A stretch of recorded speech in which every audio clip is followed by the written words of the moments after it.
Nous avons abordé plusieurs thématiques tout au long du mois sacré et je pense que les leçons les plus importantes à retenir, nous les avons déjà abordées, mais on va faire un petit focus à propos de ça. Et donc, il est important d'être proactif, d'anticiper, de programmer, de planifier et donc d'avoir toujours une longueur d'avance, se préparer à tout événement pour mieux le traverser. Il y a aussi l'importance de s'adapter aux situations, être capable de s'adapter avec flexibilité, tout en établissant bien sûr des règles de vie et des valeurs comme ça partagées. Surveiller notre consommation alimentaire, mais aussi intellectuelle, parce que là, on a pu prendre conscience que ce que nous consommons comme aliments, ce que nous consommons comme idées, comme information, comme programme, tout ça peut affecter notre énergie d'une manière ou d'une autre. Améliorer notre mode de vie, et donc on a cette prise de conscience de nos mauvaises habitudes et de nos addictions éventuellement. Ça peut être, comme on a dit, le café, la cigarette, le thé ou même un petit croissant le matin. Donc, prendre conscience de nos mauvaises habitudes et décider euh, de réorganiser tout ça et de couper avec les mauvaises habitudes. Euh, Améliorer notre mode de vie généralement, c'est-à-dire notre sommeil, notre alimentation, comment nous traversons la journée avec des activités qui peuvent soit nous donner de l'énergie, soit nous bouffer de l'énergie. Euh, prendre conscience que des fois il ne suffit pas d'avoir des compétences professionnelles ou comme ça un savoir-faire. Il est important aussi de s'accomplir dans notre travail, on en a besoin. Et on a besoin d'un bon relationnel, d'un environnement bienveillant dans lequel on va évoluer. Mais aussi, on a besoin d'une bonne énergie chez nous et une bonne énergie globalement dans l'environnement. Prendre conscience de la nécessité d'équilibrer nos domaines de vie, nos différents domaines de vie, santé, émotionnelle, relationnelle, comment on prend soin de soi, comment on prend soin des autres. Et donc tous ces domaines-là, euh, il est nécessaire de les équilibrer. Là, on a vraiment pris conscience qu'il suffit qu'il y ait un déséquilibre dans un domaine pour que ça impacte tous les autres domaines de vie. Et donc, veiller à avoir un équilibre et de nourrir tous les besoins à tous les niveaux, dans tous les domaines de vie. Et le plus important, ça on l'a vu dans la dernière capsule, c'est ne pas prendre notre temps à la légère.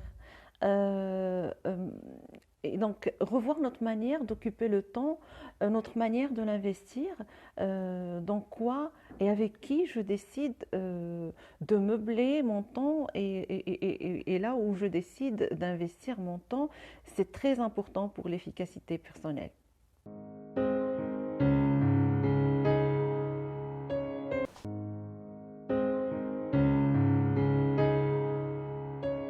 Pour les managers, j'aimerais proposer les niveaux logiques de DILT pour réviser et revoir un peu leur rôle et leur mission de manager.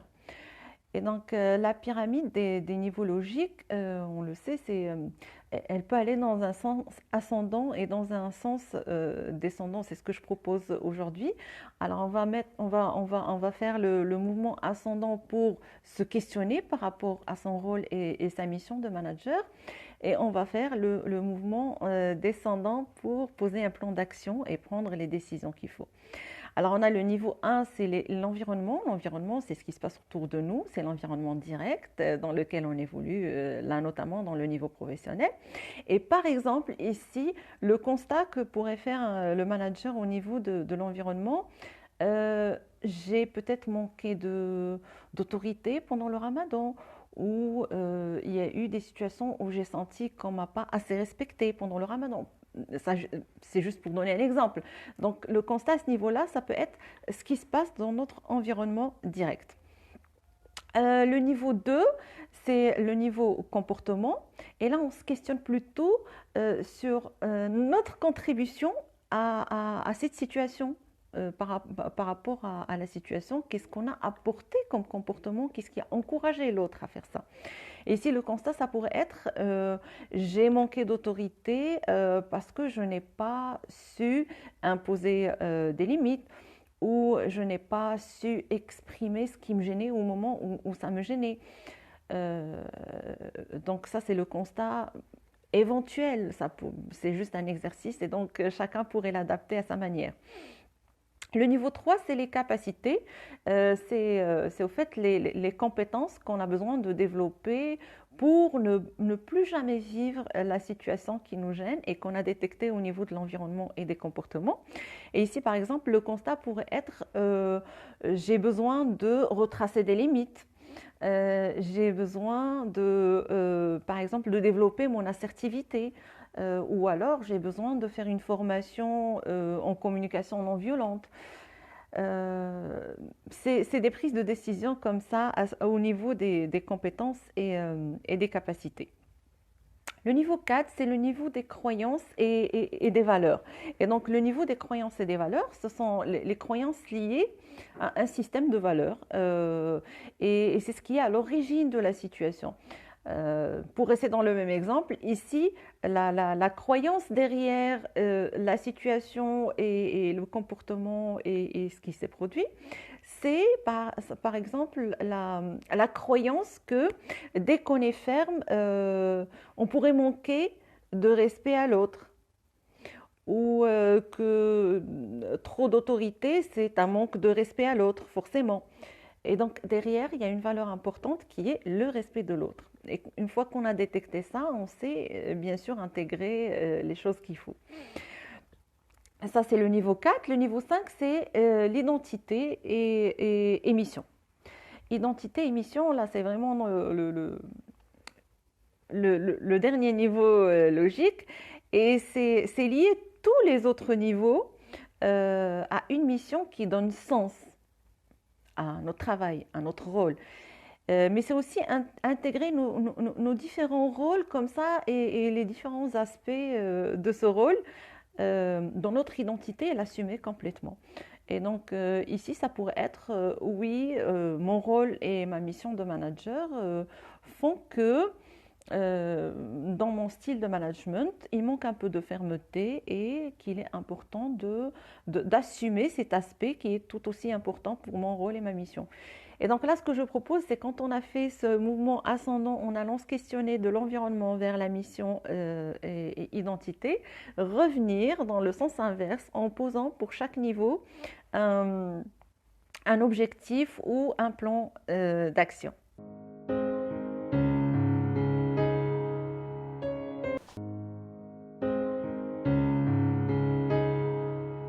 Pour les équipes, j'aimerais proposer la pyramide de Maslow pour les aider à prendre les résolutions nécessaires après le mois sacré.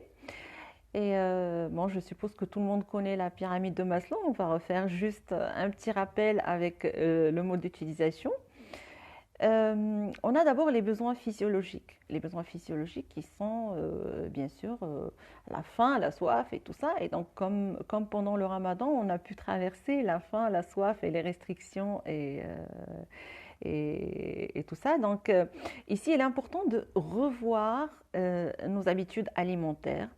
Et prendre conscience que le moindre déséquilibre peut affecter notre vie et notre productivité. Enfin, si on veut dire le deuxième niveau ou les besoins suivants, c'est les besoins de sécurité. Et là, on parle de sécurité de l'emploi, la stabilité des ressources, c'est-à-dire savoir qu'on a un toit, qu'on peut se nourrir pendant tout le mois, pendant l'année à venir, et donc comme ça avoir un environnement où évoluer dans un environnement stable et rassurant. C'est ça les besoins de sécurité. Et là, il est important aussi de prendre conscience que finalement, il faut le dire avec des mots vrais, travailler, c'est quoi? Travailler, c'est vendre sa capacité de travail en échange d'une rémunération. Basiquement, c'est ça. Maintenant, on va voir que ça, c'est bien sûr autre chose à côté, mais basiquement, c'est vendre notre capacité de travail en échange d'une rémunération. Et donc, il est important, si on veut maintenir, si on veut nourrir ce besoin de sécurité, pardon, si on veut le nourrir, si on veut garder une certaine stabilité des ressources, savoir qu'on aura demain un travail et un toit au-dessus de notre tête, il est important de justement nourrir les besoins précédents, les besoins physiologiques, de bien se nourrir, d'avoir un mode de vie sain, de prendre soin de notre santé, parce que c'est ça le capital qu'on met en vente, et je n'ai pas peur de le dire, c'est ça, c'est notre santé, c'est ça le capital qu'on met en vente euh, au travail. Et donc, il est important de prendre soin de sa santé physique et mentale pour justement nourrir ce besoin de sécurité. Ensuite, on a les besoins d'appartenance. Les besoins d'appartenance, c'est le besoin d'être intégré, d'être accepté, de se sentir soutenu dans un groupe. Et là, on a peut-être pu le constater que pendant les moments difficiles, et notamment pendant le mois sacré, on a pu traverser des moments comme ça de fatigue, de paresse, de baisse d'énergie, de baisse de tension, par exemple, ou d'hypoglycémie, ou juste un moment de colère injustifiée. Et on a pu trouver soutien auprès de nos collègues qui ont pu nous soutenir, nous comprendre, fermer les yeux sur certaines choses, traverser la situation avec bienveillance. Et donc là, il est important de savoir créer et maintenir un relationnel solide avec nos collègues, parce que finalement, c'est très très important, et se rappeler d'aller chercher, dans ce sens de besoin d'appartenance, aller chercher ce qui nous lie ou ce qu'on partage avec chacun de nos collègues, au lieu d'aller chercher ce qui nous sépare, pour mieux maintenir un relationnel solide et qui peut être un vrai soutien pour nous. On a ensuite le besoin de reconnaissance, ça c'est le besoin d'estime et de respect. Et se rappeler ici, encore une fois, les situations où on a pu faire preuve de bienveillance les uns vers les autres, hein, que ce soit nous, que ce soit les autres dans notre équipe, ou les autres collègues. Se rappeler ces moments ou ces situations qu'on a pu traverser grâce à la bienveillance et à la reconnaissance de l'autre, et continuer à nourrir ces signes de reconnaissance qu'on peut avoir les uns pour les autres, pour dire que l'autre compte pour nous, qu'on peut le comprendre quand il traverse un moment où il n'est pas bien. Et donc, commencer par donner ce que nous souhaitons recevoir en termes d'encouragement, de compliments, de soutien et d'encouragement. On a enfin les besoins d'accomplissement, ça c'est la réalisation de soi. Et quand je disais tout à l'heure que le travail, c'est basiquement, hein, dans sa phase vraiment basique, c'est vendre sa capacité de travailler en échange d'une rémunération. Mais par contre, une fois qu'on a traversé tous les niveaux, qu'on a pu nourrir tous les besoins, le travail, c'est vraiment autre chose. Le travail, c'est la réalisation de soi, c'est se sentir accompli par notre mission et par ce que nous faisons tous les jours dans notre travail. Et donc, c'est quand nous travaillons sous stress, comme pendant le ramadan, que nous prenons conscience que nous aimons notre travail ou pas, qu'on est accompli dans notre travail ou pas. Parce que pouvoir traverser des moments difficiles ou des moments de stress et travailler sous stress et garder en soi cette motivation et cette envie d'aller travailler et aimer ce qu'on fait, ça prouve qu'on est accompli dans notre travail.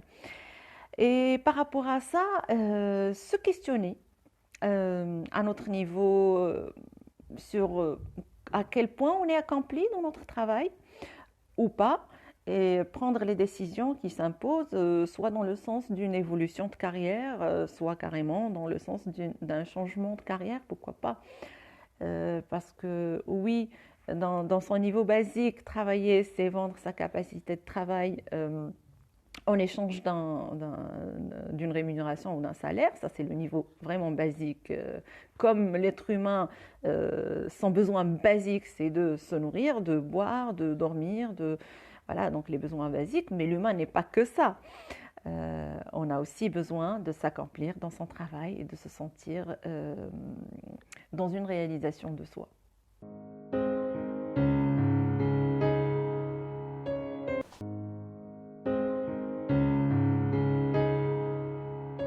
Ce que j'aimerais dire, c'est que l'humain, on peut tout lui reprocher, mais l'humain reste extraordinaire et unique. Et donc, l'humain a une capacité extraordinaire à s'adapter. C'est impressionnant. Et rappelons-nous, il y a une année, ce qui nous semblait pénible, impensable, stressant, angoissant, infranchissable, contraignant, tout cela nous semble aujourd'hui complètement ordinaire et ça fait partie de notre quotidien et on a pu l'intégrer de manière naturelle et progressive.